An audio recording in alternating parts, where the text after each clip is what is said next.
జూబ్లీహిల్స్ ఉప ఎన్నిక ఫలితం ఒక అంశాన్ని బయటికి తీసుకొచ్చింది.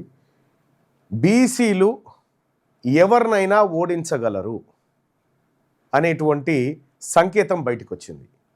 జూబ్లీహిల్స్లో రికార్డు స్థాయిలో ఒక బీసీ బిడ్డ విజయం సాధించడం నిజంగా బీసీలుగా గర్వపడాల్సినటువంటి అవసరం.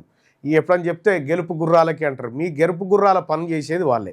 మరీ ముఖ్యంగా చెప్తా ఉన్నా, రెడ్లను ఓడగొట్టే దమ్ము యాదవుల దగ్గర ఉందనే తేలిపోయింది. అటు నాగార్జున సాగర్లో జానారెడ్డిని ఓడగొట్టిన భగత్ కానీ, ఇటు ఉత్తమ్ పద్మావతిని ఓడగొట్టినటువంటి బొల్లం మల్లయ్య యాదవ్ కానీ, ఇక్కడ జూబ్లీహిల్స్లో రెడ్లను కమ్మలను అందరిని ఓడించినటువంటి నవీన్ యాదవ్ కానీ, రేపు నల్లగొండలో కూడా జరిగే కార్యక్రమం ఇదే.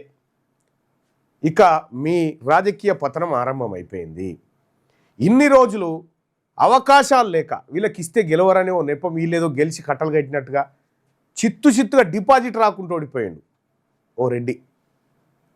కాబట్టి రాజకీయ పార్టీలారా మీరు కనువిప్పు కల్పించుకోండి. ఇలా బీసీలంతా తెలంగాణ రాష్ట్రంలో నిజంగా చెప్తా ఉన్నా కదా, జూబ్లీహిల్స్ ఉప ఎన్నికలు అయినాయి కదా.